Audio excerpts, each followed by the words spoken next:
It's a pleasure to be here. So I'm really glad that I'm talking to all of you and also to all the panelists out here as well.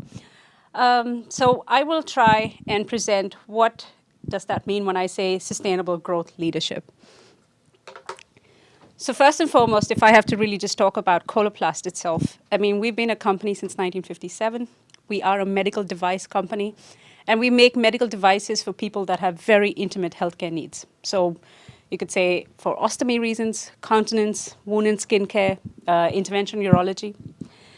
And we are a global company, so we are actually based out of almost 41 countries, so in all various different markets. But the slide that I have up over here is really going to talk about the people that we work for. We are around 13 to 14,000 employees in the company, and all of us are actually working for these users that you see on the screen.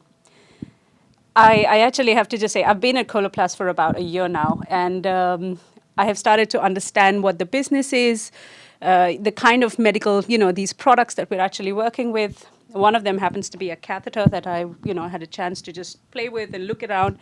And I realized, I was told I need to sort of use this catheter or try and work this catheter through a silicone tube, just using 2 fingers. And I think I failed miserably. And that's because if I didn't do that, there's a huge risk of infection. Our users almost go through almost 2.5 times, urinary tract infections over the course of 1 year. And many of them are also really worried about leakage. Those who have sort of bowel symptoms and things like that, or who have a stoma, they worry about leakage. And I think what all of that leads to is anxiety. I've been listening to some of our users, and they really have talked about how sometimes they don't leave their homes because they think they will have this kind of a problem, and then, it'll be so embarrassing. And I think over this year, I've really understood what it is that these products are actually catering for. It's these users who have a medical condition. They can't live without these kind of products, and yet, as a company, we want to do something to make sustainability easy for them. And that's why I would say in the last 1 year, we launched our strategy a year ago. It's called Strive 25, Sustainable Growth Leadership. What does that mean? It means we want to be a growing company. We want to cater for more users. But at the same time, we want to do it in a sustainable way. And that's why, if you see in that slide, sustainability is a key element of our 2025 strategy. It is one of the key enterprise themes as well. What it means by, let's say, having sustainability as part of the strategy is the governance of this has changed. We have our top management. So actually, our executive leadership team is the Sustainability Steering Committee.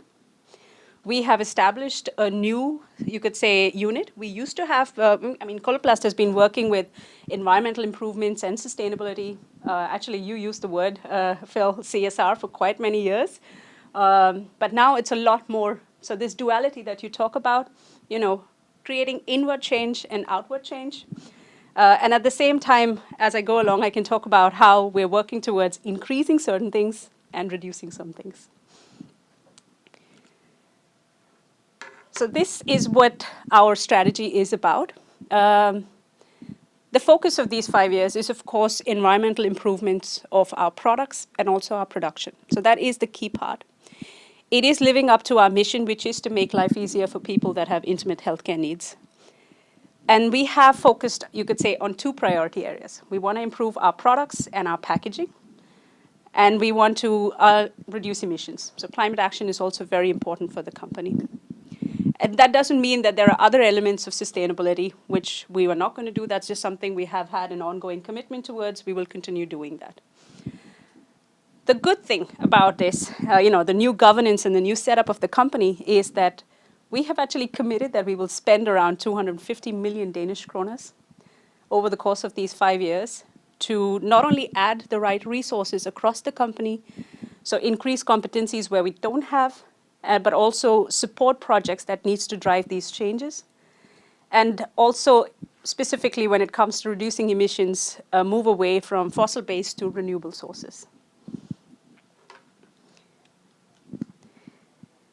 Then I have to go back to the users, bring you back to who are the people we're actually working for. The thing is, in a medical device company, we are a very, you could say, heavily regulated company. So we need to have certain priorities very clear. Product safety, clinical performance. Use, you could say, easy to use products or safety for the users. That's key. We cannot compromise on that. But then how do we, when we were making the strategy process, we were also thinking, how do we actually make this easier for our users? What do we provide to the users that actually they can feel that they're contributing to this journey or this movement? So this strategy period, we will focus on identifying new materials, so new alternative materials, also support the new recycling technologies, the development of new recycling technologies, and then partnerships. That's the key. I mean, I'm really happy to be in a panel like here where we get to meet fellow people who are working with sustainability and then talk about partnerships. I'll take you through a few things that we're doing, and this is where I can talk about what you said, Phil, about increasing and reducing. So this slide is a lot about increasing. So when we are trying to make products for our users, that is about, how do we improve these products that's actually supporting the sustainability aspect of the products? We want to increase the amount of renewable materials we use in the products. So it's really increasing the amount of recycled content in our packaging, using bio-based material in our packaging. And then also we want to design our products, at least a huge part of our legacy products, in such a way that the packaging is recyclable. So almost 90% of our packaging should be recyclable, which means when our users do get the products, they have the possibility of recycling the packaging. So converting, again, as I said, to renewable materials, or currently we have, multi-layer polymers, so try and make it or design it in such a way that it should be single layer. And I want to be very clear when I say packaging out here, most people assume it's the boxes in which your products come in. But that's what we call tertiary or secondary packaging, and that's already made of cardboard, which is a renewable source. What we are focusing on is primary packaging, which is actually a part of the product. It actually helps keep the sterile barrier of the product.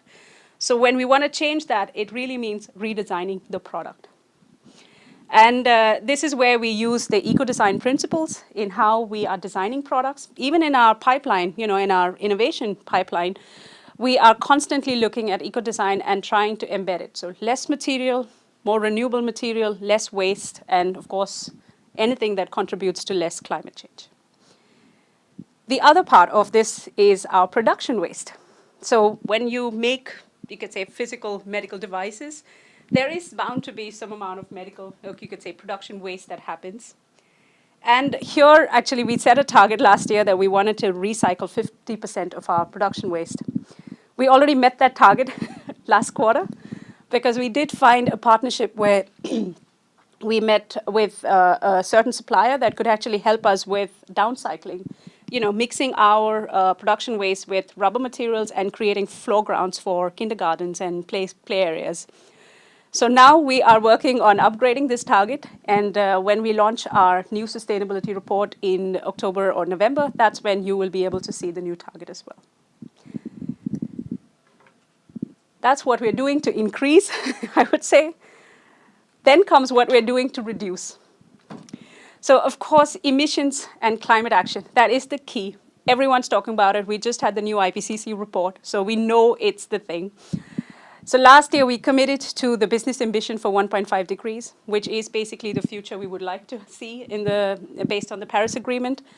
And we already have some targets that we have set up. So from our own production, we want to be a carbon neutral production. So we want to move towards 100% renewable energy. So that's not just electricity, but also phasing out the use of natural gas. So we use natural gas in our heating.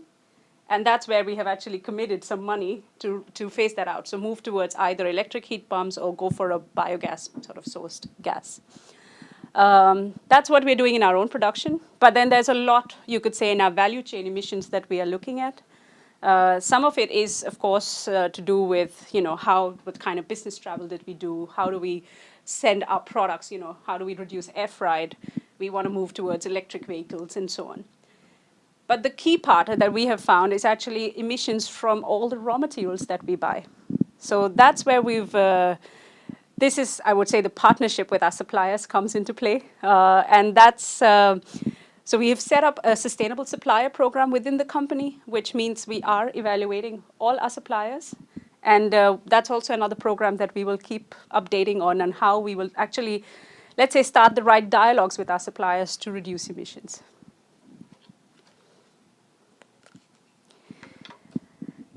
Then I think I will just take a bit to talk about the whole inward-outward approach. So yes, we have top management commitment when it comes to this new strategy. But then, as I mentioned, we're around 14,000 employees, and everyone has to feel that they're part of it. So there's a lot of work that we're doing internally to increase engagement. Actually, when we also did the strategy work, we did do an entire idea campaign internally in the organization to sort of ask, what are your feelings? What are your thoughts? What kind of ideas do you have to all the employees, and see if we could actually include that in our strategic ambitions. So that is one thing that we are doing, drive internal engagement to help us also achieve our milestones. But then there's also a lot that we do externally as well, so outward.